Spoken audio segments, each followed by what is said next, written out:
Vamos a ir a nuestro tema en el libro de Génesis, Bereshit capítulo 37. Por favor, abra su Biblia conmigo. Ya leímos algunos pasajes esta mañana. Quiero retomar la lectura para ir un poco más despacio entendiendo lo que estamos leyendo.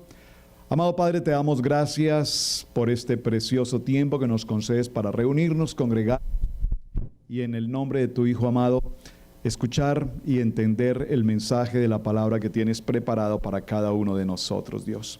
Gracias por cada uno de mis hermanos hoy aquí presentes. Gracias por todos aquellos hermanos que nos están acompañando a través de la línea online en Radio Génesis. Gracias, Padre, por cada uno de los hermanos que hoy nos acompañan por primera vez. Que sea este, Señor, un manantial de vida sobre cada uno de sus hogares, sus familias, y que la palabra de hoy edifique profundamente nuestro diario vivir. Amén, amén y amén. Lea conmigo, por favor, capítulo 37 del libro de Bereshit, en el capítulo 37, y vamos a tomar del verso 1 en adelante. El parashá de esta semana, su nombre, Vayeshep, léalo conmigo, Vayeshep, que significa establecerse, radicarse, asentarse. Y en esta historia del capítulo 1 veremos algunas inquietudes que desarrollaremos a lo largo de la siguiente semana en el estudio bíblico devocional. Léalo conmigo, por favor, capítulo 37, verso 1. Habitó Jacob en la tierra donde había morado su padre. ¿Quién es su padre? Hello, ¿están aquí? Vamos de nuevo. Habitó Jacob en la tierra donde había morado su padre Isaac, en la tierra de Canaán. Esta es la historia de la familia de Jacob. Observe que allí en el verso 2, esta es la historia de la familia de Jacob. Inmediatamente hay dos puntos. ¿Qué significan esos dos puntos? Que hay dos puntos.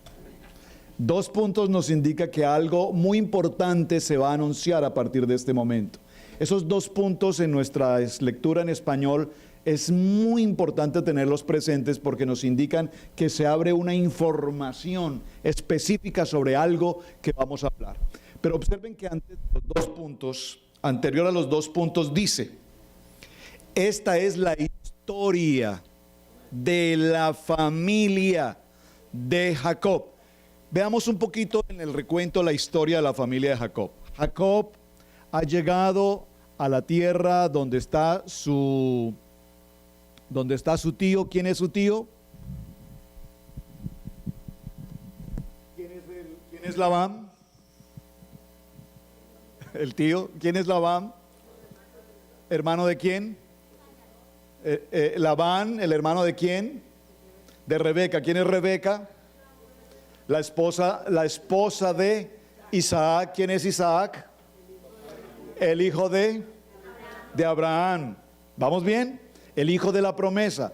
Observen, esto tenemos que estarlo repitiendo y recordando, porque si llegamos al capítulo 37 sin conectar toda la secuencia que traemos, entonces no entendemos la familia de Jacob.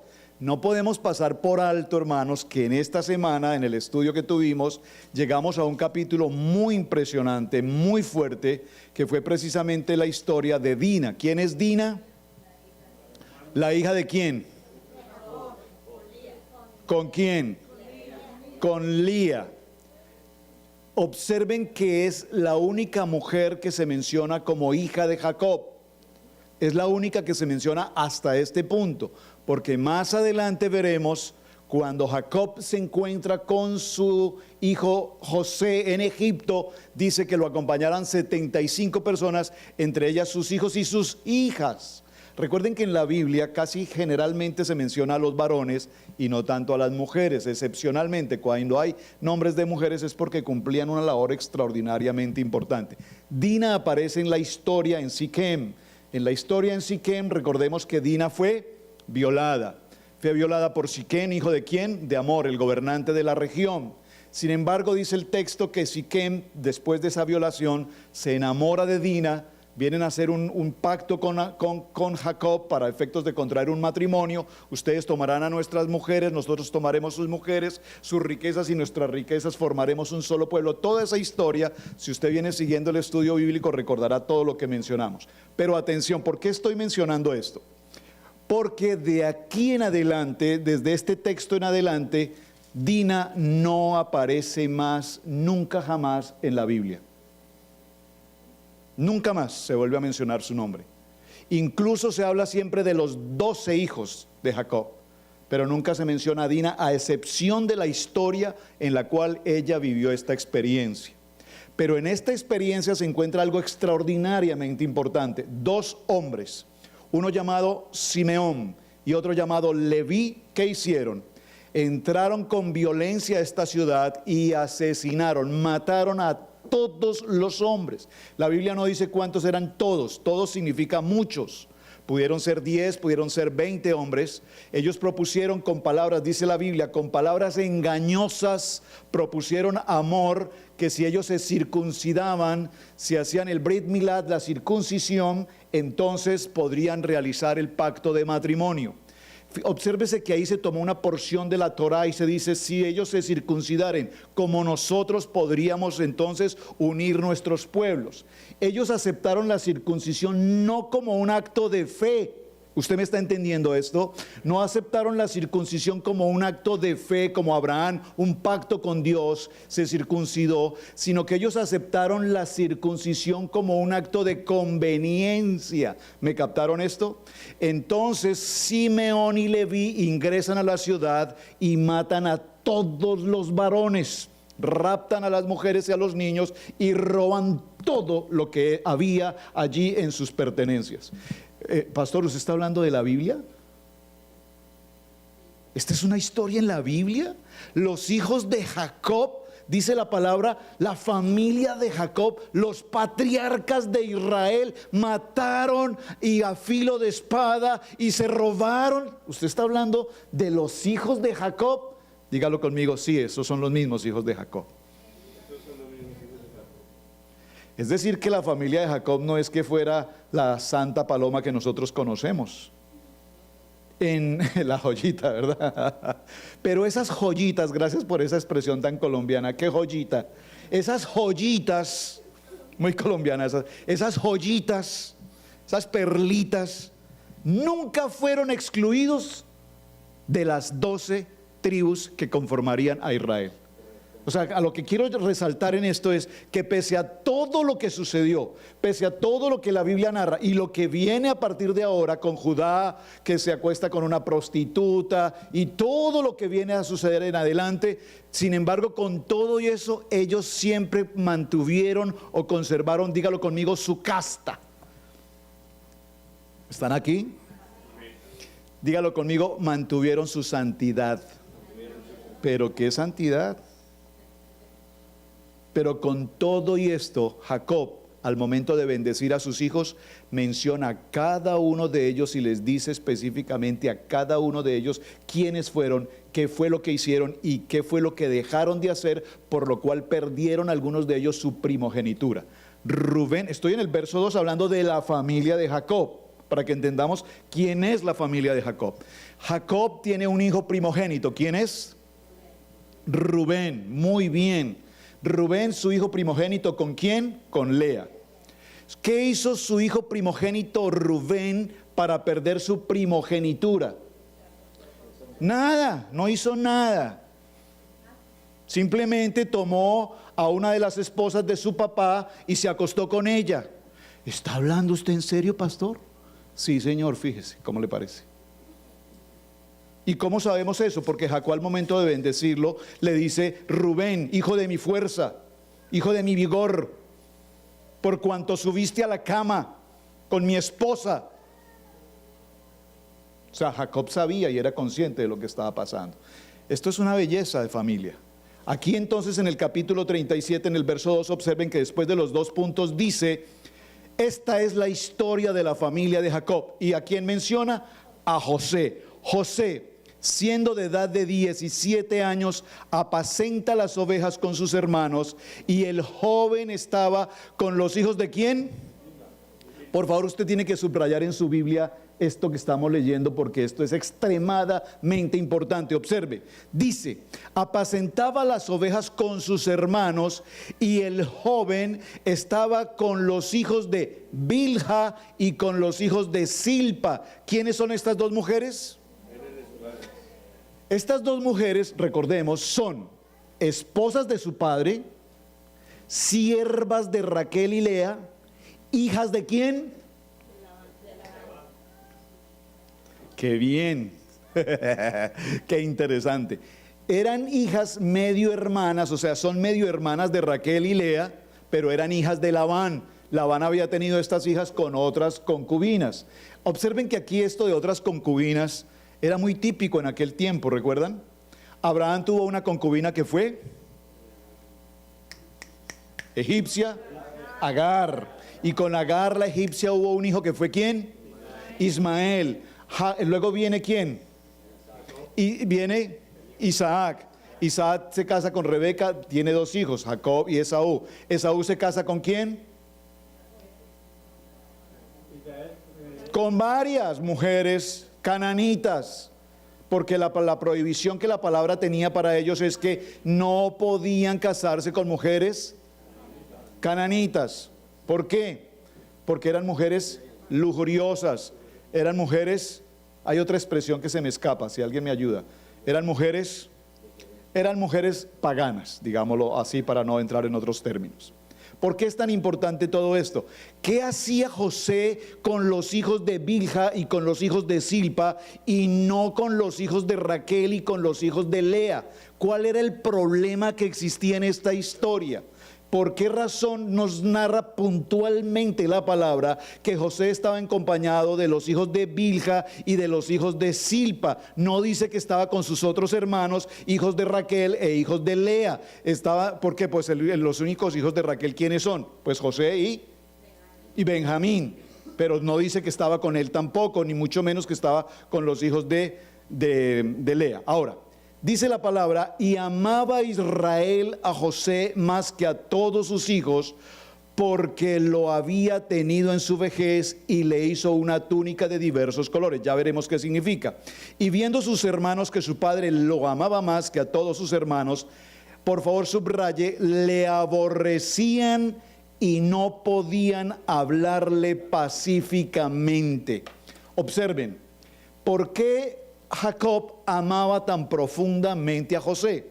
Hay respuestas interesantes. Número uno, José para este entonces es sí, pero para este entonces José ha perdido a su mamá, es un huérfano de madre. Ya Raquel ha muerto. Número uno, esto hace que Jacob extienda su amor protector paterno a su hijo José. Número uno. Número dos, José es el hijo de Raquel, la mujer a quien Jacob amó con profundidad de amor. Amaba profundamente a Raquel.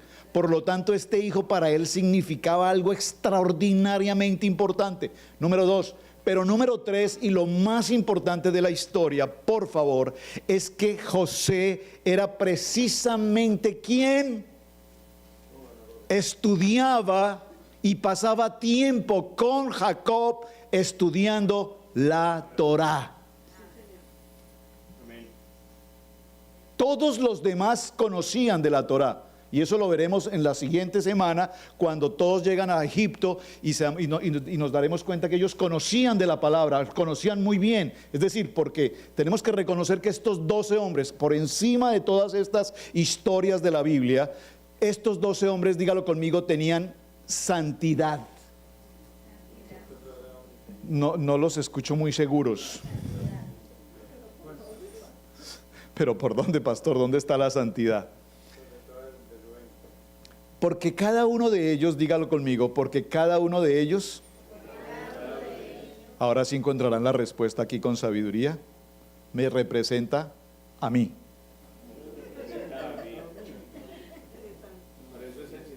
¿Me están entendiendo? Pero ¿dónde está la santidad? Eso te pregunto. Cada uno de ellos que están bíblicamente establecidos y constituyen las 12 tribus de Israel, pues todos ellos son considerados sadiquit, santos, pese a todas sus circunstancias.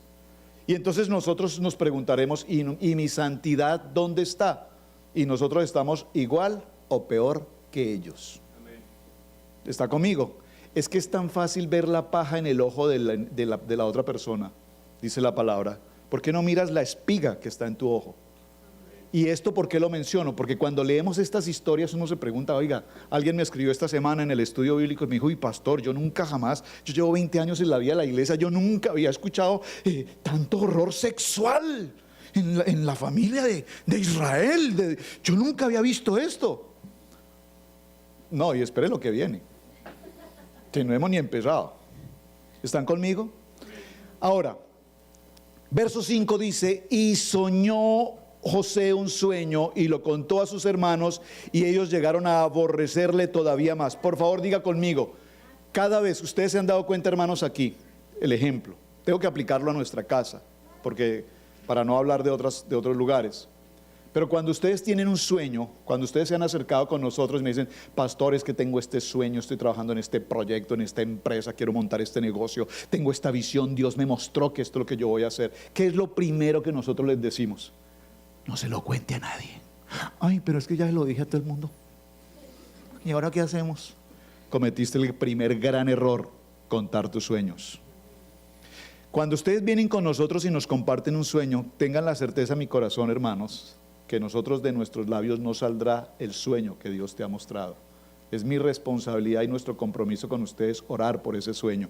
Y cuando nosotros vemos cómo su sueño crece y se aumenta y son de bendición, y nosotros recibimos noticias de ustedes mismos que nos dicen, miren, pastor, mi sueño va caminando en esta dirección, he logrado esto, tengo este alcance en mi sueño. Nosotros decimos, gloria, Señor, a ti, Padre, porque vemos que estamos avanzando. Y ustedes aquí son testimonio de lo que estamos diciendo. Pero no solamente porque no es prudente que usted comparta el sueño con otra persona, sino, atención, porque cuando compartimos el sueño con otra persona, entre hermanos creyentes en la fe, nos encontramos ¿con qué? Con una envidia, con un celo. Dice aquí puntualmente esta palabra, dice, y los aborrecieron. ¿Será que eso puede pasar en la vida de la iglesia? Creo que es lo más típico que pasa en la vida de la iglesia. ¿Qué pasa cuando un hermano ha llegado con un auto nuevo aquí a la casa? Y nosotros nos lo compartimos y decimos, hermanos, el hermano nos comparte ese testimonio, el Señor lo bendijo con el auto nuevo, vamos a bendecirlo. Y la gente dice, lo bendigo, pero ese color que escogió tan horrible, ay, a mí ese color no me gusta. Es que no es para usted, hermano, es de él. El carro no lo compró para usted, lo compró para él. Si a él le gusta así rosadito, déjeselo rosadito. Bueno, no hay ningún rosadito acá, gracias a Dios, pero para significar algo. ¿Vamos bien? El sueño representa algo grande, y dígalo conmigo, algo profético. Los sueños de José están revelando lo que ha de venir. Los sueños, miren, Jacob soñó, Isaac soñó, Abraham soñó, y de aquí en adelante veremos aún más soñadores.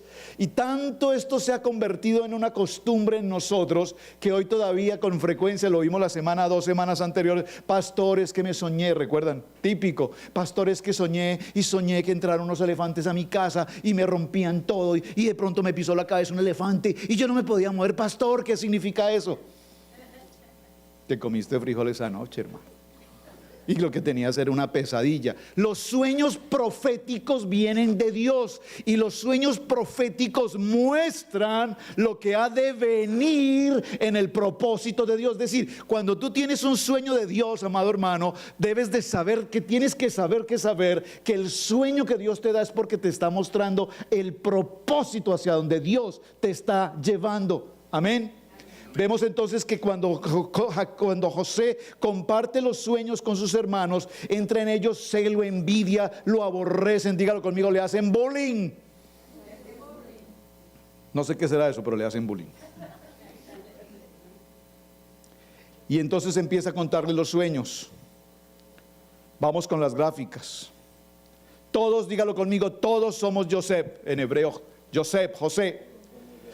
Esta semana, cuando comenzamos este relato, del deterioro de la relación entre José y sus hermanos.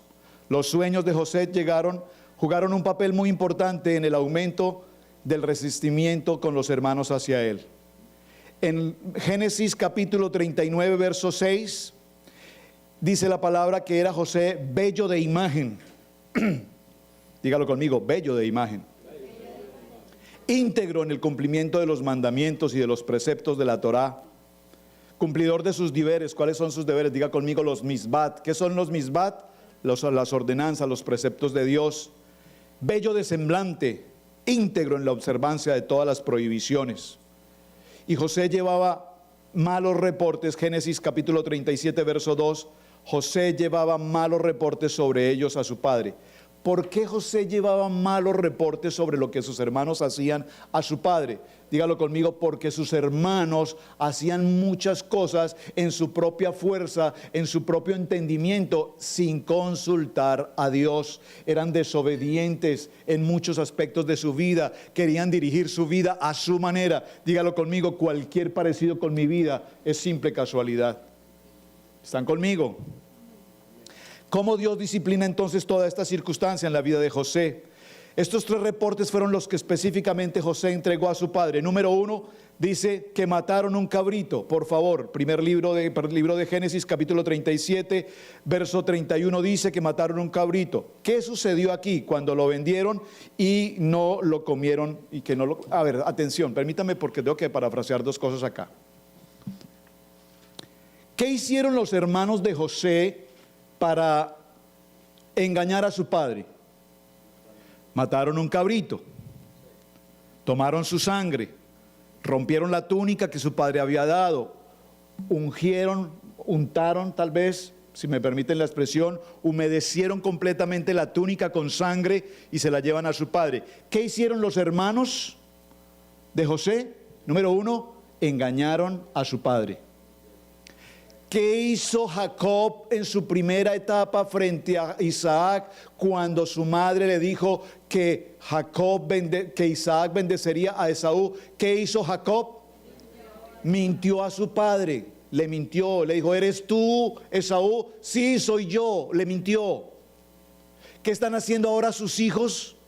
Le están mintiendo ahora a él. Dígalo conmigo, se repite la historia. ¿Y por qué quiero resaltar esta historia? Porque lastimosamente nuestros hijos serán el reflejo de nosotros mismos. ¿Usted me está entendiendo esto? ¿Por qué lo quiero acotar? ¿Qué dice la palabra? Que trajeron las pieles de un cabrito y se las colocó Jacob sobre sus brazos para simular que era Esaú. ¿Qué mataron allí? Un cabrito. ¿Qué sucede hoy en este momento con los hermanos de José frente a su padre? Matan un cabrito. ¿Están conectando? ¿Están conectando? ¿Están conectando lo que está pasando en 2 tiempos totalmente diferentes? Cómo la escena se continúa repitiendo. Número 1. Número 2. Por el reporte en el que llamó esclavos a sus hermanos. Salmo 105, 171. José fue vendido como esclavo. Y número 3, y respecto a las relaciones ilícitas que relató sobre ellos, la esposa de su amo levantó su mirada. Génesis 39, 17. Todas las cosas que se sucedían con los hermanos de José, José se las reportaba a su padre. Dígalo conmigo, era un joven integral. Él tenía una intimidad profunda con su padre. Su padre sabía que su hijo José sería la continuidad del ministerio como patriarca. Observe que la Biblia, cuando habla de los 12 en una sección, en un pasuk nos habla de los 12 como patriarcas. Muy importante esto. Ahora, en esta historia que estamos llevando con Génesis 37, vamos a adelantarnos a los sueños y todo lo demás.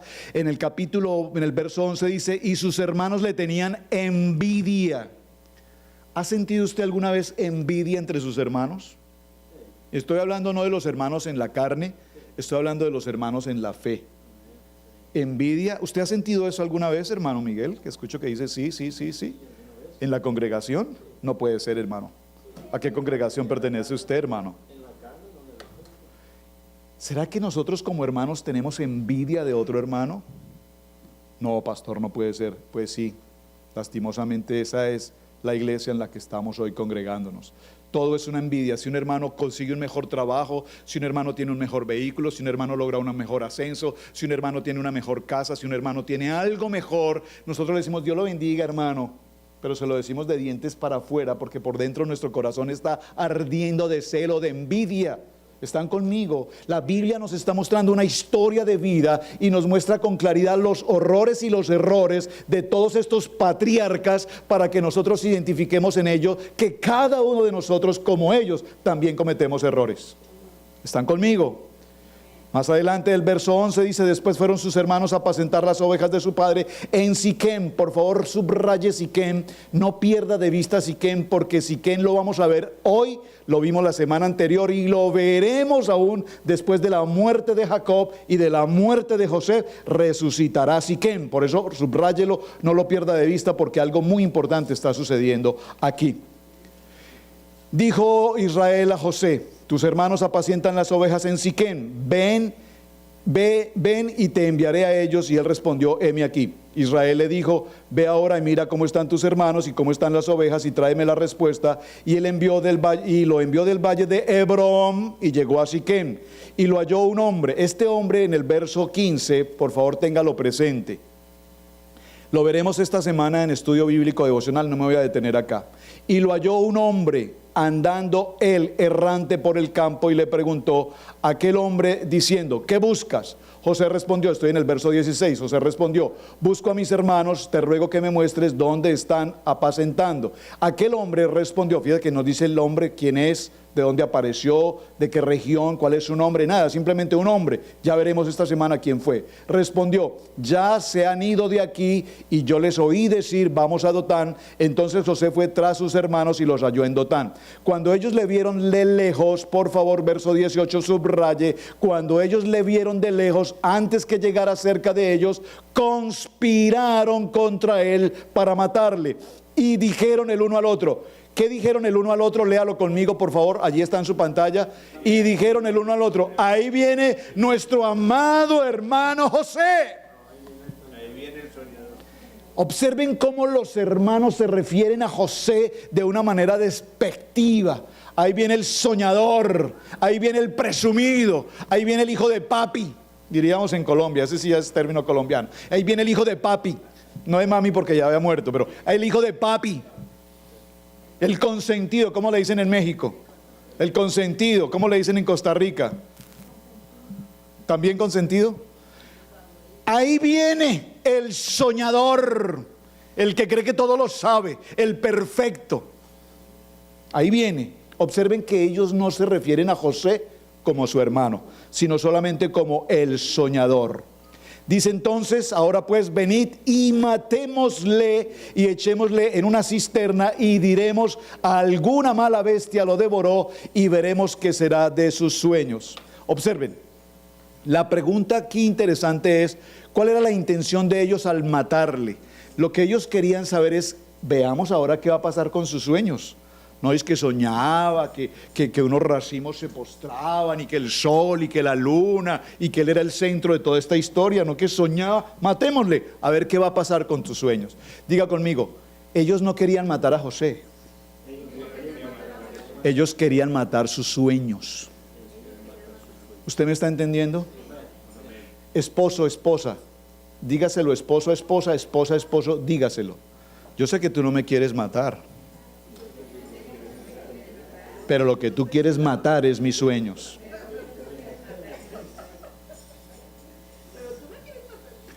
Dígalo, lo que quieres es matar mis sueños, ¿verdad? Sí, porque es que las oraciones, Padre, ¿te la llevas o te la envío? No, no es mi intención, yo quiero matar tus sueños.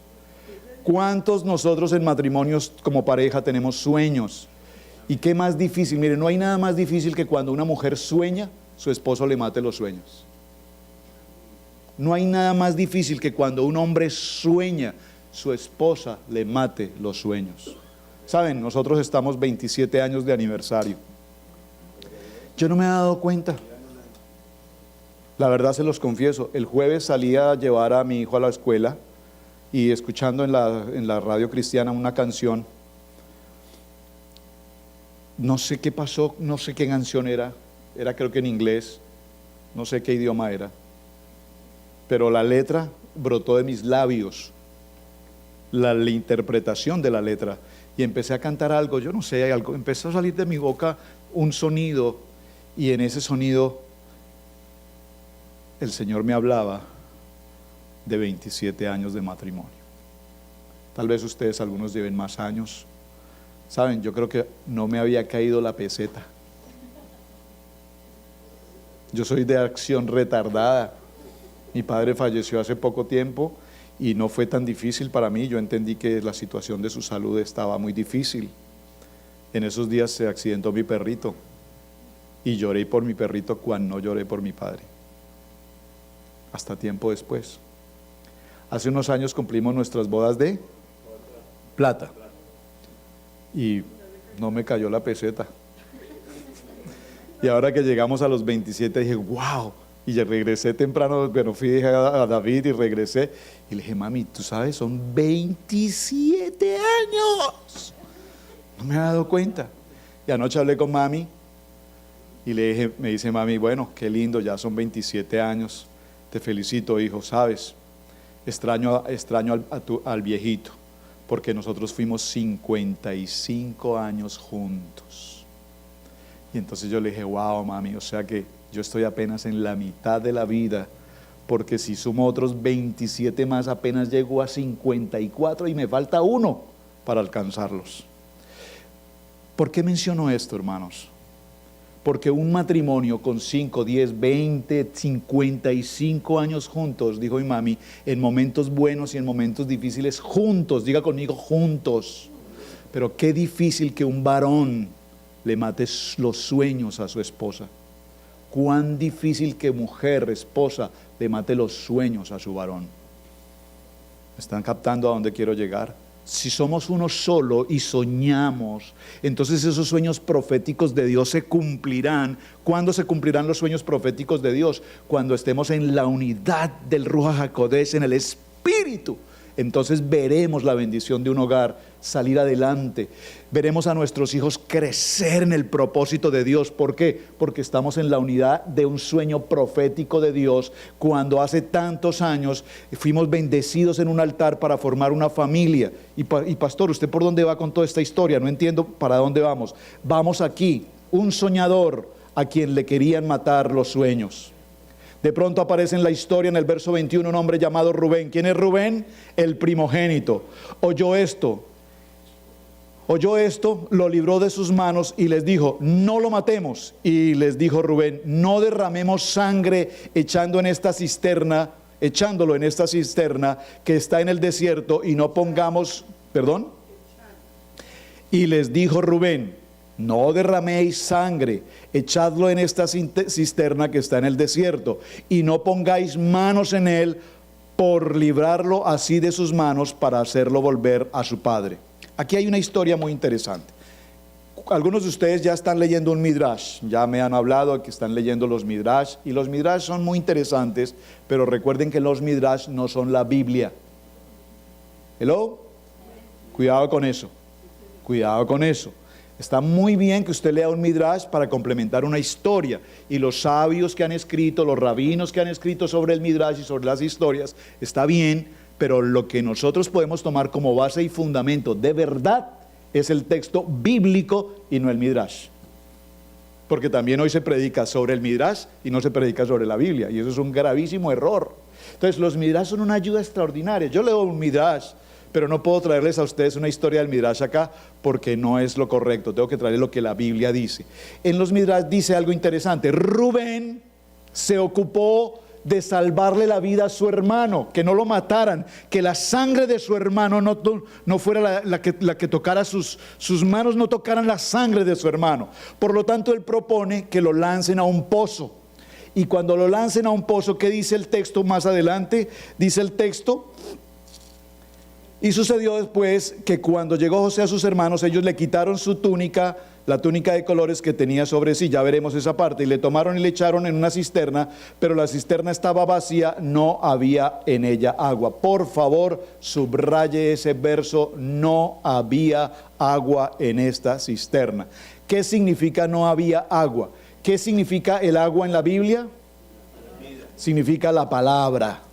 Significa vida, la palabra. Pero dice que en este pozo no había agua. ¿Qué había en un pozo? En un pozo donde no hay agua, ¿qué había?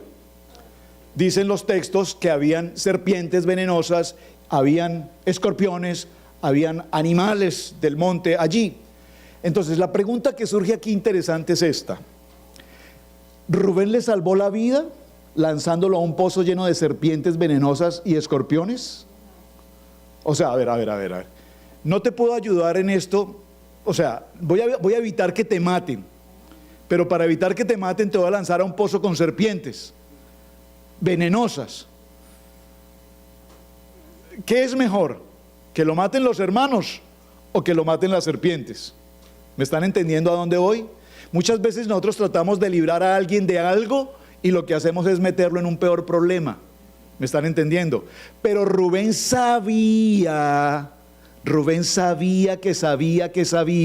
que José era un hombre íntegro, amado por su padre y amado por Hashem. Dígalo, amado por Dios.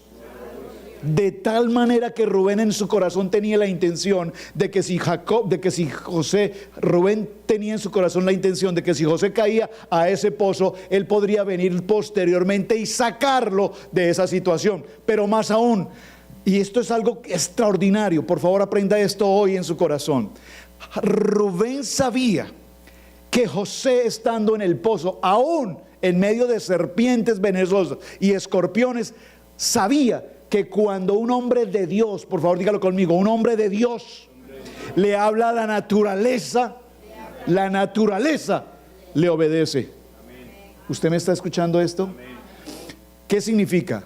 Que cuando José estaba en ese pozo, Rubén dijo: si está rodeado de fieras o de animales venenosos, yo tengo la certeza en mi corazón que es tan grande el poder de Dios en la vida de José que ningún animal lo podrá tocar. ¿Recuerdan a Daniel?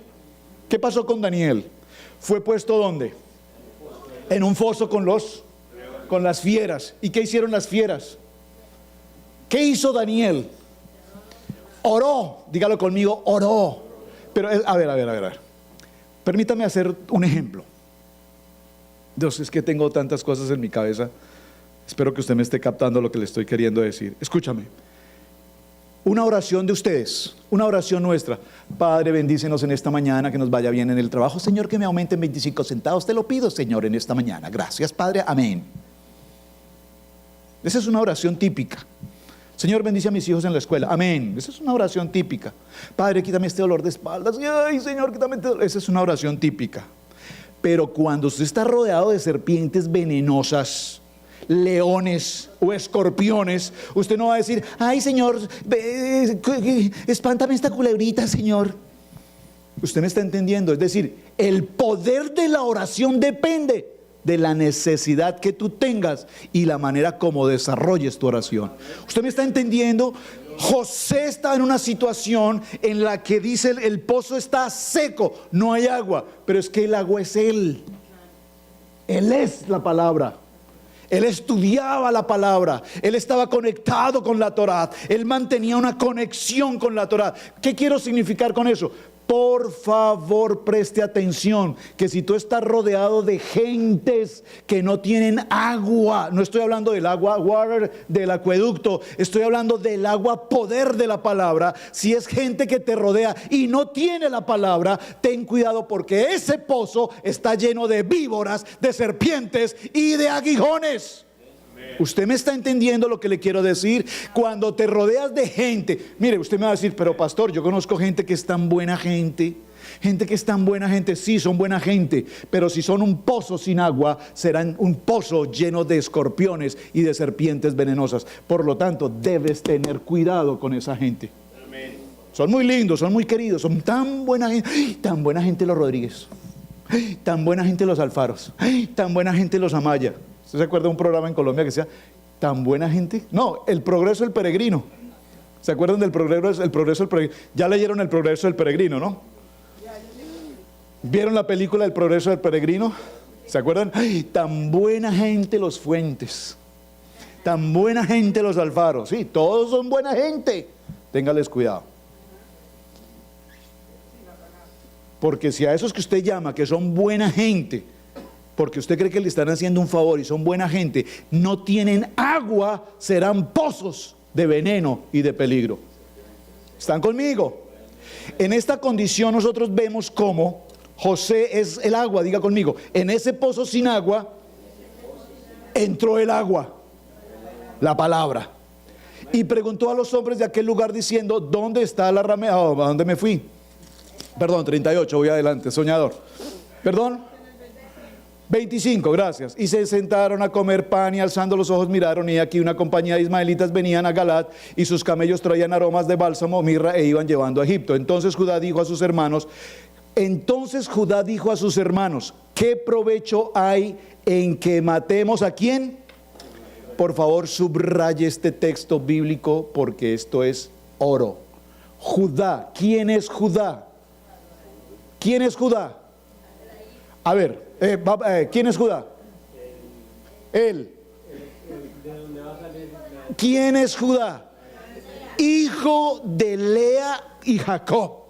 Cuarto en la descendencia, cuarto en la lista, de quien posteriormente vendrá el Mesías. Tenga muy en cerca este punto, porque observen qué dice aquí Judá. Dice, léalo nuevamente conmigo, dice: entonces Judá dijo a sus hermanos: ¿qué provecho hay que matemos a quién? ¿Al soñador? No, aquí Judá dice: ¿qué provecho hay de que matemos a nuestro hermano? Y eso aquí vale oro. Esta expresión aquí es extraordinariamente importante, porque Judá no habla de un soñador. Judá no habla del corazón de la envidia, del celo, del aborrecer. Judá habla del corazón profético de Dios, en el que él reconoce que José es su hermano. Y es tan importante este texto bíblico que cuando vayamos a Egipto y José ahora sea el gobernador, entonces ahora entenderemos por qué es tan importante cuando Judá lo llamó hermano. Por eso cada expresión de la palabra pareciera ser simple, pero cuando nos detenemos en ella nos daremos cuenta que hay una profundidad a la que tenemos que avanzar. Venid y vendámosle a los ismaelitas, no sea que nuestra mano sobre él, porque él es nuestro hermano, nuestra propia carne, y sus hermanos convinieron con él. Ok, de aquí en adelante esta historia usted ya la conoce. Traen posteriormente la túnica a su padre en el verso 34. Entonces, cuando Jacob se entera de que su hijo José ha sido, atención, fue devorado por una fiera, dice: y rasgó sus vestidos y puso cilicio sobre sus lomos y guardó luto por sus muchos días. Perdón, por su hijo muchos días. Pregunta: ¿Jacob tuvo en su corazón claridad de que José había sido muerto? ¿O de que José había desaparecido? ¿Perdón? Se los voy a dejar como tarea. La semana pasada les dejé una tarea y ninguno me la contestó. Les pregunté, la semana pasada, no, hace 2 semanas. Jacob, cuando fue al encuentro con el ángel y fue lastimado su coyuntura, ¿permaneció rengo, usaron esta expresión, para el resto de su vida, o fue temporal? Ok, contéstenmelo con una palabra en una cita bíblica, no adivinen. Díganme: en la Biblia dice. Entonces, ¿perdón? No, en teología no, en la Biblia. Con una cita bíblica, muéstrenme dónde dice que ese proceso del muslo fue permanente. Cuando Jacob llegó a Egipto, ¿qué llevaba en su mano? Hermano Luis, que eso te apasiona. ¿Qué llevaba? La vara. ¿Por qué? Porque la vara tiene control, tiene mando. ¿Y por qué se apoyaba sobre la vara? ¿Y cómo iba él? Bueno, entonces vayan mirando por ahí. Les queda una semana más para la tarea. ¿Vamos bien? Ok. Atención, vamos a ir con unas gráficas a hacer una comparación. ¿Qué importancia hay entre la vida de entre la vida de José y la vida de su hermano Judá? Veamos algunas comparaciones importantes y vamos a ir cerrando. En el capítulo 38 encontramos el relato de la vida de Judá. Estos dos, José y Judá, son los dos hijos más importantes en la vida de Jacob e Israel. Alrededor de estos dos hombres giran toda la historia de la salvación del Eterno. José llegó a ser el padre de Efraín, que es el ancestro de la tribu principal de la casa de Israel, constituida por las 10 tribus del norte, que eventualmente se separarían de las 2 tribus del sur. Judá es el antecesor del pueblo judío y del Mesías, y la primogenitura pasó a los hijos de José, como está escrito en primer libro de Crónicas, capítulo 5. Por favor, ese texto lo vamos a estudiar esta semana, capítulo 5, verso 1 y 2. ¿Por qué los hijos de José son contados entre los 12? Es una pregunta que todos se hacen, la vamos a contestar esta semana. En José, Jacob vio la continuidad de su ministerio. Jacob, recordemos que nació circunciso y José también nació circunciso. La madre de Jacob, atención a este análisis para que lo veamos rápidamente. La madre de Jacob, ¿quién es? Rebeca, fue estéril. ¿Por cuántos años? 20 años estuvo estéril Rebeca hasta que Isaac oró por ella. Muy bien. A principio la madre de José fue estéril. ¿Quién es la madre de José? Raquel fue estéril. Entonces, nuestros sabios señalan que ambos hijos fueron el resultado, dígalo conmigo, de un milagro. ¿Están conmigo? Tanto José como Jacob fueron el resultado de un milagro de vida, porque las dos mujeres, Rebeca y Raquel, habían sido estériles. Y por favor diga conmigo, esterilidad es el sentido de que ellas no podían tener hijos. Es decir, ya la ciencia, la medicina del momento había determinado, establecido que ellas no podían tener hijos. En el primer caso, Isaac oró por Raquel, su vientre, y ella concibió un hijo. Luego, en el caso de Raquel, vemos cómo también, aquí hay algo interesante. Raquel le pide a Jacob que ore para que ella pueda tener hijos. ¿Y qué le contesta Jacob? ¿Acaso soy yo Dios para decirte, mujer, puedes tener hijos? Interesante. ¿Cuántas veces de eso pasa en nuestra casa? Mi amor, oremos para que nos vaya bien este año y tengamos una buena economía y podamos ahorrar en la cooperativa. ¿Acaso soy yo? ¿Quién para poder ahorrar y tener dinero? Muchas veces contestamos de la misma manera. Sigamos. El hermano de Jacob lo odiaban. Los hermanos a Jacob lo odiaban. Bueno, aquí es en singular. ¿Quién era el hermano de Jacob? Esaú odiaba a su hermano Jacob. ¿Qué pasó con los hermanos de José? Lo odiaban también. El hermano de Jacob, Esaú, intentó matarlo. Los hermanos de José, ¿qué hicieron? Intentaron matarlo. Dígalo conmigo, se repite la historia. Jacob se hizo muy rico y José se hizo muy rico.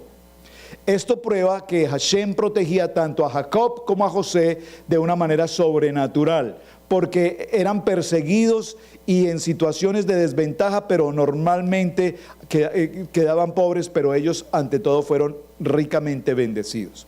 Observe esto que es muy interesante. Aquí voy a hacer un paréntesis para ir cerrando la historia.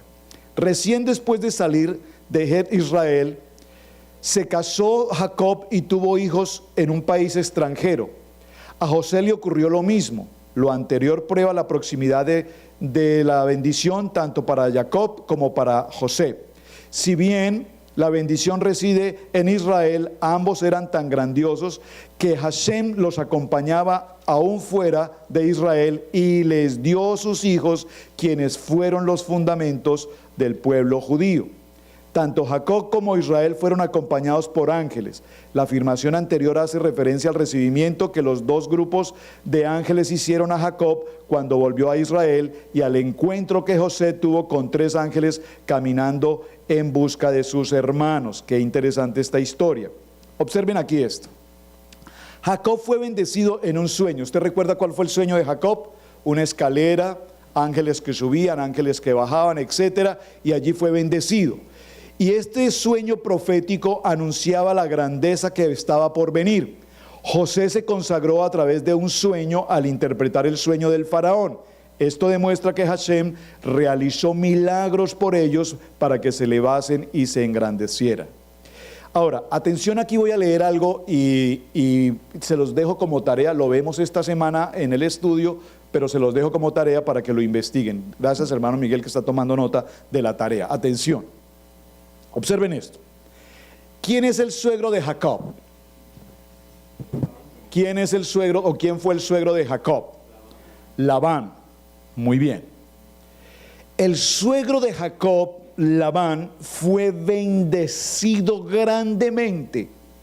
¿A raíz de qué? De que Jacob estuvo allí. Trabajó 7 años por la menor y le dieron la mayor. Luego trabajó 7 años más por la menor. O sea, 14 años. O sea, realmente Jacob trabajó 14 años por Rebeca. Porque los primeros no los hizo por Lea. Realmente Jacob trabajó 14 años gratis, algo así como nosotros, ¿no? Los varones aquí, algunos trabajaron media hora, 2 horas, otros trabajaron 1 año, otros 10 años, otros siguen trabajando. Muy bien. Pero atención, ¿qué pasa con esta historia?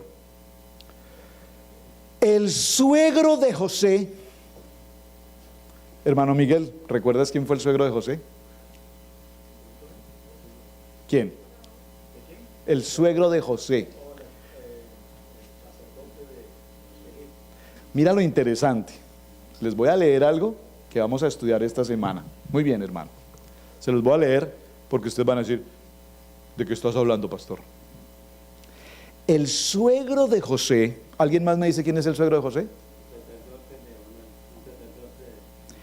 El suegro de José, Potifar.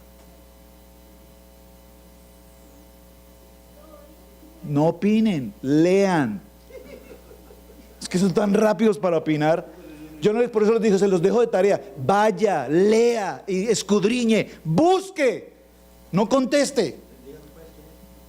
Voy para allá. El suegro de José, se lo acabo de decir. El suegro de José, Potifar. ¿Quién era Potifar? Amén. Recibió la palabra. Potifar fue bendecido cuando José ingresó a su hogar. Jacob y José fueron tan grandiosos que hasta los malvados fueron bendecidos cuando estos sadiquín residían entre ellos. Atención, es muy importante establecer quién era el suegro de José. Aquí les voy a contar un midrash. ¿Está clara la observación? Un midrash. ¿Por qué? Narra la historia. ¿Cómo? Ya los hermanos saben que es un midrash, un estudio bíblico que nos narra el complemento de esta historia. Atención a este mito hebraico. Esto es un mito de la historia hebraica muy interesante. Lo menciono porque es muy interesante y vale la pena considerarlo. ¿Quién es Dina? La hija de Lea con Jacob. ¿Qué pasó con Dina? Fue abusada. ¿Por parte de quién? De Siquem. ¿Qué hijo de Amor? Gobernante de Siquem. ¿Qué? Muy bien, hermano. Dice, yo sé que usted es una alumna 24 horas ahí. Muy bien. ¿Vea cómo se nota? Se nota. Atención. ¿Qué pasó de esa relación entre Siquem y Dina? Él se enamoró de ella y la quiso como esposa, pero ¿qué pasó? Se embarazó. Observen que después de ese texto, Dina desaparece del contexto bíblico. Nunca más se menciona. Dícese en los estudios de los sabios que Dina se embarazó y Dina dio a luz una niña. Esa niña, siendo muy pequeña, bebé, Jacob, su abuelo,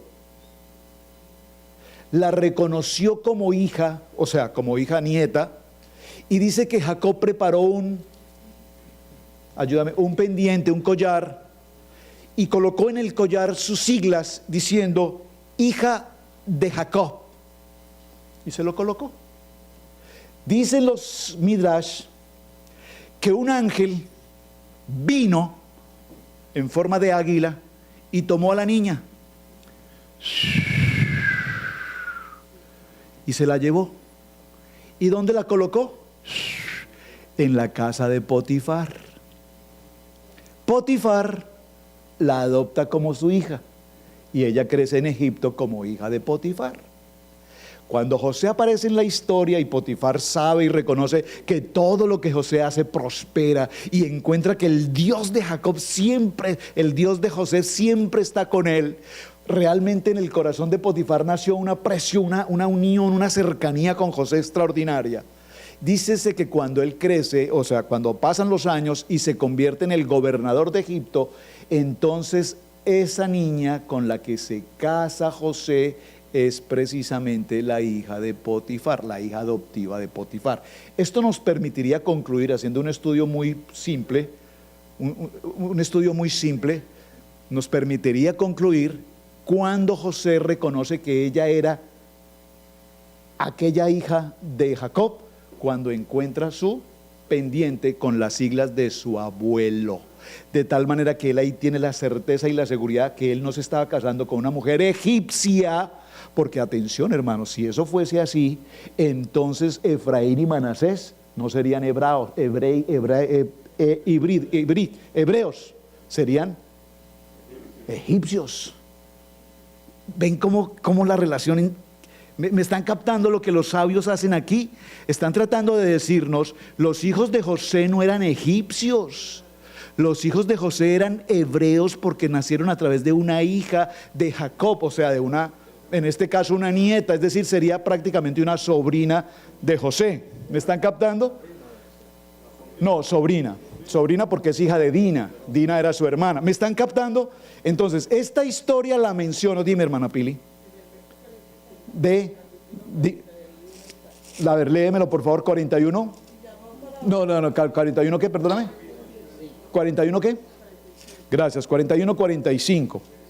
Dice en Génesis 41:45: y llamó Faraón el nombre de José Safnapanea y le dio por mujer a Senat, hija de Potifera, sacerdote de On, y salió José por toda la tierra de Egipto. Muy bien, hasta ahí este midrash, solo repito, lo comenté entre paréntesis porque es una historia que vale la pena considerar, leer, estudiar, revisar y, como a ustedes les gusta buscar en la palabra, indagar sobre este tiempo para que tengamos absoluta claridad. Entonces, una vez hecho todo este pequeño estudio que hemos desarrollado, lleguemos a la conclusión final.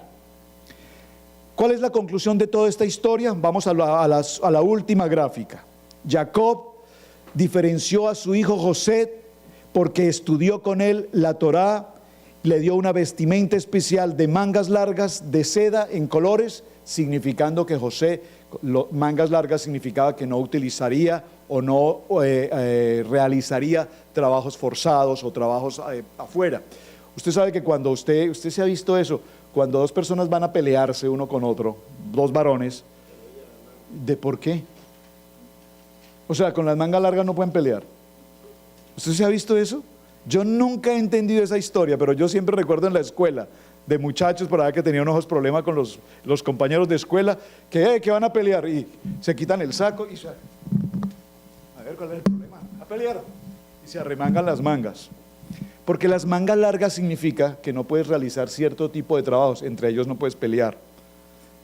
José tenía una túnica de colores de mangas largas porque su única labor era supervisar, controlar, administrar, vigilar, no realizar ningún tipo de trabajo. Aquí mismo, cuando hacemos nosotros nuestros trabajos, procuramos tener ropas más frágiles para trabajar.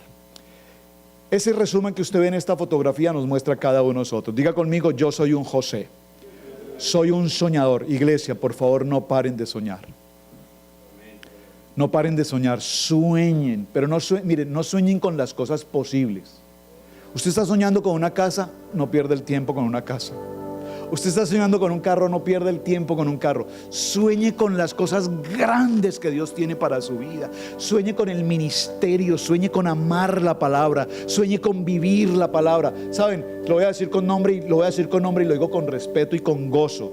Hace unos días la pastora nos dijo, acérquense a otra persona y dile, no sé cuáles son tus retos. ¿Cuáles son tus retos? ¿Cuáles son tus retos? ¿Cuáles son los retos que tienes en tu vida? Y yo me acerqué con ustedes y les dije, hermano, ¿cuál es tu reto? Trabajar, pastor. ¿Cuál es tu reto? Seguir trabajando, pastor. ¿Cuál es tu reto? No tengo retos, pastor, yo no tengo. No puedes, si no tienes retos estás grave. Por favor, El diagnóstico que te doy es: estás grave, estás en peligro de extinción, debes tener retos. Retos aquí significa sueños. Pero me acerqué al hermano Félix, y digo que le dije que lo iba a mencionar con nombre propio, y le dije: hermano Félix, ¿cuáles son tus retos? Y me dijo: mi reto más importante ahora es visitar Israel. Aleluya. Ve, ni la esposa lo sabía. ¿Cómo le parece? La esposa fue la primera que dijo: wow, no sabía que tú tenías retos, Félix. Cuando él me dijo eso, me estremeciste el corazón, hermano Félix, porque ese es un reto que tienes tú, ese es un reto que tengo yo, y ese tiene que ser un reto de todo creyente. Visitar esa preciosa tierra de Israel, y no visitarla por ir a hacer turismo, visitarla para ir a honrarla. Como nosotros honramos nuestra tierra santa de Israel, orando por la ciudad de Jerusalén, orando por la ciudad santa. Observen, el presidente Trump esta semana declaró a Jerusalén la capital. ¿Por qué? No, ¿por qué se tardó tanto en hacerlo? La pregunta no es por qué lo hizo, la pregunta es: ¿por qué tardaron tanto en hacerlo? ¿Por qué tardaron tanto en hacerlo? Pero es el tiempo de Dios, gracias, es el tiempo de Dios. Estamos viviendo tiempos proféticos, estamos viviendo los tiempos. Esto que estamos leyendo aquí en el ciclo del Parashá, y que se instaló, y que les dije que no pierdan de vista Siquem, y lo que va a pasar en Siquem, y lo que pasó con Judá, y lo que pasó con Rubén, y lo que pasó con Simeón, y lo que pasó con Leví, y mataron a todos estos hombres, y se tomaron esto, y compró un terreno, y se estableció, y fue puesto en un pozo, y luego fue vendido, y fue puesto preso, pero salió de allí y interpretó los sueños del faraón, y se convierte en el segundo a bordo. Y luego viene la escasez, y viene el tiempo de la abundancia, y viene el tiempo de la escasez, y aparecen los hermanos, y se reencuentran los hermanos. Se los cuento como una película, porque me vi la película anoche. No quiero que se la pierdan. Vaya a su casa, vea la película José en Egipto, véala. Mi esposa ya estaba dormida a esa hora, ya era tarde en la noche, y yo quise ver la película, y empecé a ver esa película, y les confieso, mis amados hermanos, que llegó un momento en que mis lágrimas empezaron a rodar de ver la escena maravillosa, sobrenatural de Dios, cuando José se encuentra con sus hermanos. Y José, en esa angustia y en ese dolor de saber que esos hermanos de sangre lo habían entregado, lo habían puesto en ese pozo, lo llevaron a pasar esos años de prisión, de sufrimiento. Pero José llegó a una gran conclusión en su vida, y la gran conclusión es a la que tenemos que llegar hoy: que por encima de todas nuestras diferencias como hermanos en Cristo, nos une la sangre del Cordero, nos une el amor del Padre, y es lo que hace que seamos creyentes por encima de nuestras diferencias. José suelta, dice la palabra, estábamos compartiendo con mi esposa esta mañana, dice que los gritos de José fueron tan ahogantes, tan desesperantes, cuando vio a sus hermanos. Esto no fue fácil, esto no fue que él los vio y dijo: ay, tan lindos mis hermanos, los perdono, vamos a cenar y yo soy José. No. Esto fue un momento en el que él luchó consigo mismo, y lloró, y se desahogó, y gritó, y dijo: ¿por qué hicieron esto, hermanos? ¿Pero por qué tenía que pasar? Ahora lo entiendo, dijo José. Entendí en mi sueño profético que hoy se está cumpliendo, que ustedes se postrarían delante de mí, el sol y la luna. ¿Quiénes eran el sol y la luna? El padre Jacob y su madre. ¿Quién era la madre? Rebeca, en este caso. Sus padres y sus hermanos se postrarían delante de él. Se cumplía el sueño profético de José en este momento. Luego, cuando viene su padre Jacob, aún con su vara y a un rengo, y se acerca a José, y ese encuentro de su padre, y me impresiona. Por favor, esto es para esta semana, investíguelo, compártalo conmigo esta semana en su video. Me impresionó, lo compartía con mi esposa, al momento en que Jacob se encuentra con su hijo, a quien había considerado como muerto. Dice que le toca su cara y le dice: hijo, pensé que nunca más vería tu rostro. Esa es la interpretación de la película, tenemos que leerlo bíblicamente. Pero si la expresión es correcta, porque la película es muy bíblica, si la expresión es correcta, y se lo pregunté a mi esposa esta mañana compartiendo, cuando Jacob dice: pensé que nunca más vería tu rostro, entonces esto significa que Jacob no lo consideraba muerto, simplemente lo consideraba desaparecido. Pensé que nunca más vería tu rostro. Y ahí se produce ese encuentro maravilloso. Eran las 11:30 de la noche y mis lágrimas rodaban por mis ojos. Yo dije, esta película la tenemos que volver a ver todos. Mi hermano Luis ya está llorando también, porque él la ha visto muchas veces y yo sé que eso le mueve el piso. Pero lo que les quiero decir es que esta vida de José es una vida apasionante. Padre, te damos gracias por esta palabra. Señor, tantos sueños que hemos tenido, sueños que no hemos podido realizar, sueños que sabemos que son tuyos, que son sueños proféticos que tú nos has entregado, sueños que tal vez mucha gente no podrá entender porque solo tú nos los has dado a cada uno de nosotros. Permítenos conectarnos con el tiempo y con el tiempo kairos tuyo y con el tiempo profético de que estos sueños se realicen. Señor, permítenos adentrarnos más y más y más en tu palabra, escudriñar tu palabra, aprender esta palabra, vivir esta palabra, amar esta palabra y entender el propósito tuyo sobre nuestras vidas, sobre la iglesia, sobre cada familia, sobre el propósito por el cual tú nos has traído acá. El parashá de hoy, en el mensaje de hoy, dice que se estableció Jacob. Y tal vez muchos de nosotros hoy necesitamos establecernos también, porque tal vez muchos de nosotros estamos en esta tierra con un pie aquí y con otro pie en nuestras tierras anteriores o en nuestros países. Necesitamos establecernos y encontrar el propósito para el cual tú nos has traído hasta este lugar. Padre, bendícenos en esta semana que hemos comenzado. Gracias por tu palabra, en el nombre poderoso de Yeshua HaMashiach. Amén, amén y amén. Hermanos, bendiciones. Muchísimas gracias. Amén.